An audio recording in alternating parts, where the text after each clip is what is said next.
We open on the version of Blake Lively the public knows by instinct, a clean red carpet frame, a confident smile, and a storm of flashbulbs turning a single step into a week of photo galleries. Then the edit snaps to a different spotlight, Manhattan Federal Court light, sketch pads, legal binders, and the hush that follows the words, "All rise." By January 2026, Lively's name isn't circulating only as an actress or a fashion icon. It is attached to a high-profile legal battle connected to the 2024 film It Ends With Us.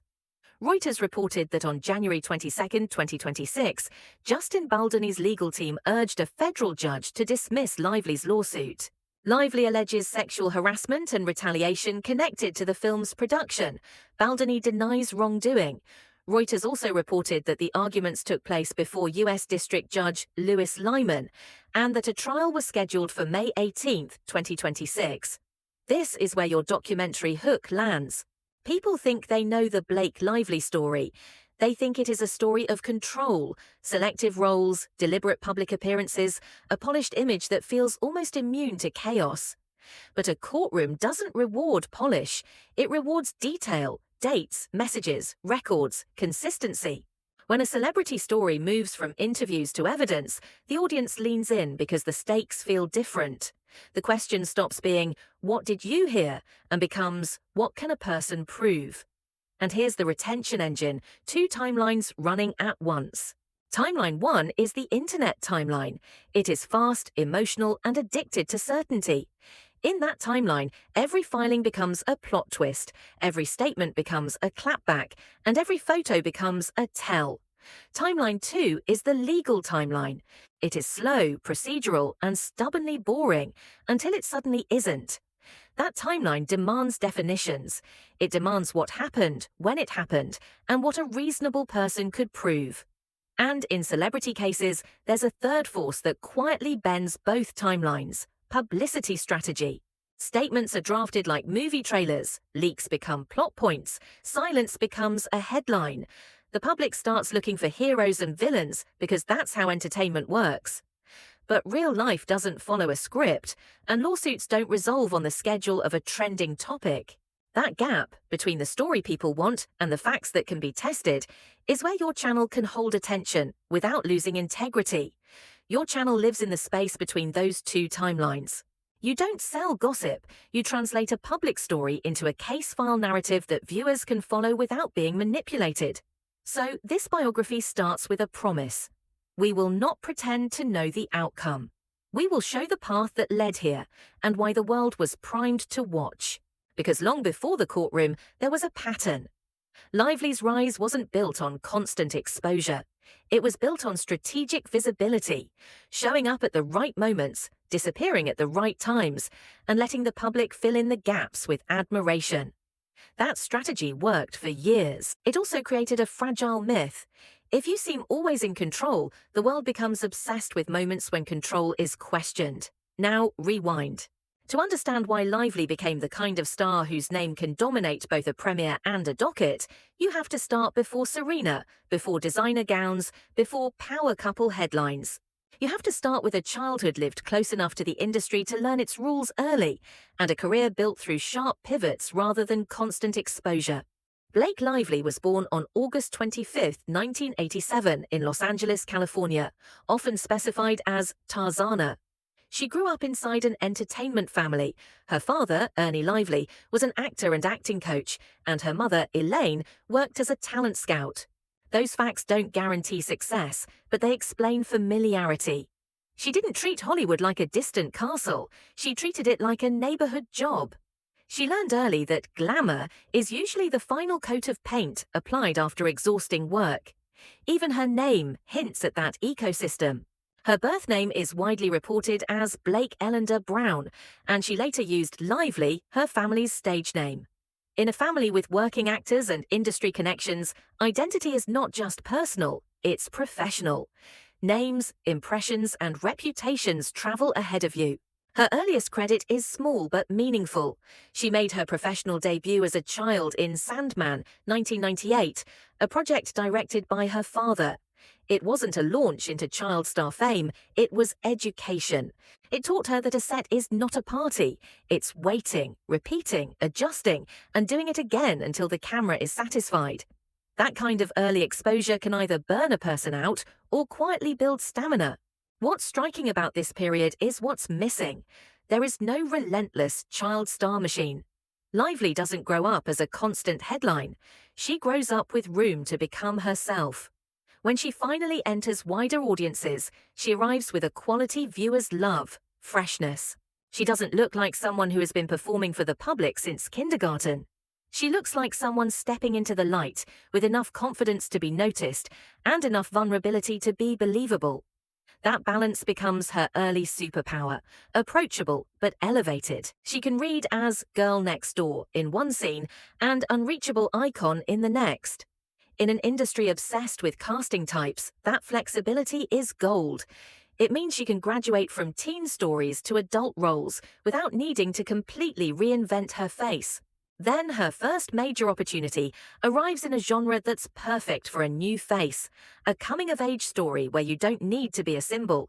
You just need to feel like someone real, someone viewers can cheer for, argue with, and forgive. That role becomes her bridge from industry-adjacent kid to nationally recognized actress. In 2005, Lively gained wide attention in The Sisterhood of the Traveling Pants, playing Bridget. The film is warm, emotional, and grounded, exactly the opposite of tabloid spectacle. It introduces her as an actor who can do vulnerability without turning it into melodrama. It also places her in an ensemble where friendship is the product, not individual fame. That's a powerful first imprint. Audiences don't just notice her, they feel like they know her. 2 years later, her public identity changes in a single casting announcement. From 2007 to 2012, Lively starred as Serena Woodsen in the CW's Gossip Girl, a role that turned her into a star. And star here means more than popularity. Serena becomes a cultural template. Effortless glamour, complicated romance, and the feeling that scandal can look stylish if you wear it with confidence. Gossip Girl doesn't just create fandom, it creates a watch and copy culture. Viewers study hair, clothes, posture, even the way Serena walks into rooms like she owns the air. The show makes New York look like a fantasy and makes its leads feel like living brands. That kind of attention is a gift and a trap. It gives you global recognition. It also locks you into an image people refuse to release. This is the moment the biography becomes bigger than acting. It becomes perception management. The camera follows you offset. Paparazzi shots begin to compete with official stills. Your real-life outfit is judged like a costume choice. Your friendships become cast dynamics. Your private dinner becomes relationship tea. The public doesn't just watch the show, it watches the people who make the show. For years, the world treats Blake Lively like a continuation of Serena. Even when Lively stays quiet, the Serena aura sticks. She seems untouchable, glamorous, perfectly composed, because the character trained the world to read her that way. That perception is flattering, but it's also heavy. It means the public expects perfection, and the internet punishes anything that looks like imperfection. So the next challenge becomes survival. How do you escape the gravitational pull of your defining role without losing the audience that loves you because of it? The only answer is strategic risk. Pick projects that shift the frame. Not too far, not too fast, but enough to prove you're not trapped. And while she's building that next phase, her private life begins to fuse with her public story in a way the internet can't resist. As Gossip Girl cemented her fame, Lively expanded into films designed to show range. Her 2010s filmography mixes dramas, thrillers, and studio projects, titles like The Town, Green Lantern, Savages, The Age of Adeline, The Shallows, and A Simple Favor. The pattern looks deliberate. She isn't chasing sheer volume, she's building positioning. Each project nudges her away from TV it girl and toward movie star who can carry tone. Some roles sharpen her into danger, some soften her into romance. Some turn her into a twist, glossy on the outside, unpredictable underneath. That last category matters because it teaches the audience to expect duality. She can play elegance without innocence. She can play warmth without being naive. Those are the skills that make a biography channel work. Viewers love people who contain contradictions, and those contradictions become deliberate choices.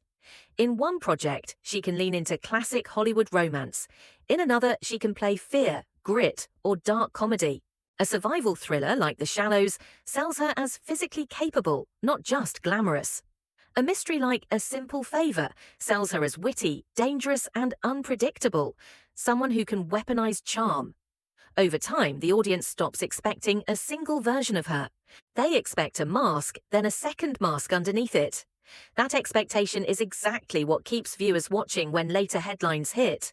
People don't just ask, what happened? They ask, which version of her is real? Then her off-screen narrative becomes a headline machine. She met actor Ryan Reynolds while working on Green Lantern and married him in 2012. Together, they became one of the most visible celebrity couples of their era, and they built a family with 4 children. In the attention economy, those details become narrative fuel. The public doesn't only watch careers, it watches lifestyles. The lively Reynolds pairing becomes cultural shorthand, glamorous, witty, photogenic, and, most importantly, seemingly in control. That control perception is the engine of her brand. Even when she's not promoting a film, she remains present through selective appearances and high-visibility moments that dominate photo coverage.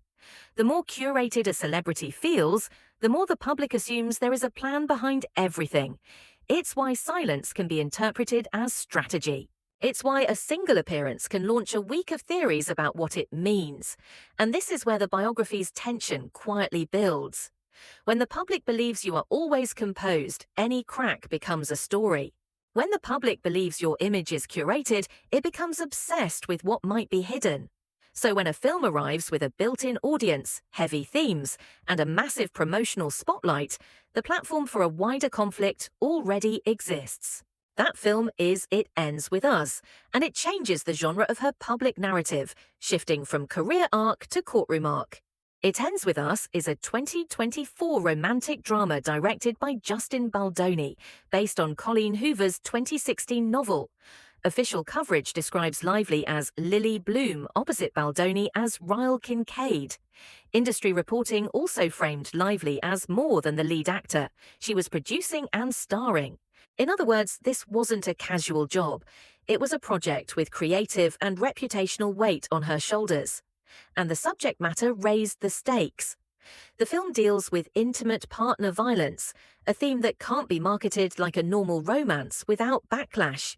So the public conversation around the film was already tense. Fans wanted respect for the book, sensitivity for the topic, and clarity about the message. In that environment, even normal behind-the-scenes disagreements can look like moral failures online. Then the story shifted from press to paperwork.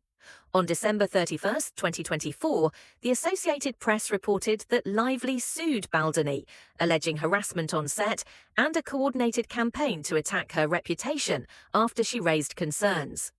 Baldoni denied wrongdoing. Once the case existed on paper, the public stopped treating it like behind-the-scenes tension and started treating it like a battle for credibility. Reuters has described the conflict as more than celebrity drama. It became a collision of workplace allegations and public narrative, moving through formal channels and into federal court.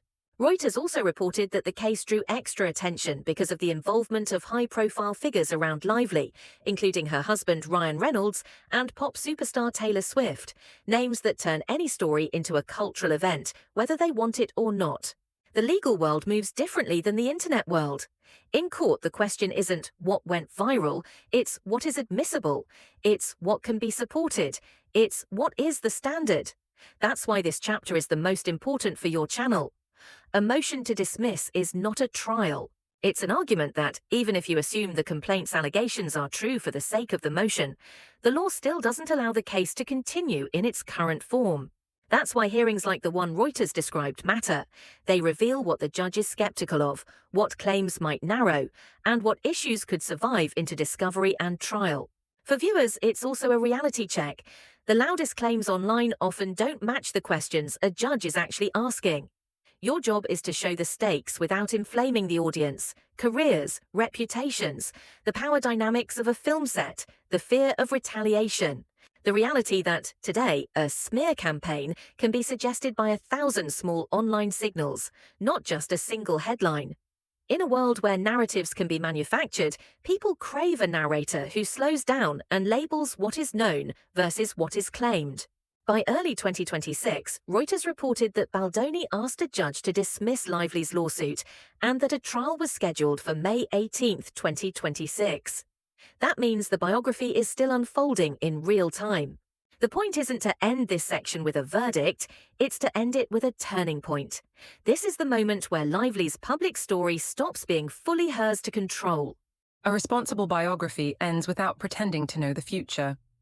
Court cases have outcomes, reputations have aftershocks. But the strongest ending isn't a prediction, it's a question that lingers. Blake Lively's rise is a study in momentum plus restraint. She breaks out in a warm coming-of-age film, becomes an era-defining TV star, then builds a film career through selective pivots instead of non-stop exposure. She becomes famous as someone who looks effortless, then stays relevant by being intentional. That is the before and now arc. Not a straight line, but a series of carefully chosen frames. Now she is living in two languages. One language is celebrity language, clips, reactions, hot takes, endless commentary that moves faster than facts. The other language is legal language, complaints, motions, hearings, burdens of proof, trial calendars. The first language is addictive because it's instant. The second language is powerful because it decides consequences. This is where your channel's identity matters. Behind the flash isn't about the photo. It's about what the photo can't show. The pressure to stay composed, the cost of being watched, and the way public conflict turns personal experience into public property. It's also about media literacy, teaching viewers to recognize when they're being sold a story versus when they're being shown a timeline.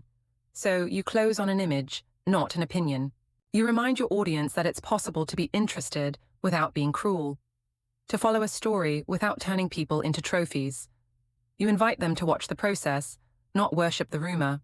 That tone is what separates a biography channel from a rumor page, and it's what makes viewers trust you enough to come back. A courthouse door closes. Cameras outside keep clicking anyway. Somewhere, a social feed refreshes. Somewhere else, a legal clerk stamps a document, and in the space between those two worlds, a celebrity biography becomes something bigger, a case study in fame itself. Final line to land the subscribe. In 2026, and beyond too, when the flash fades, who really gets to decide what the world believes?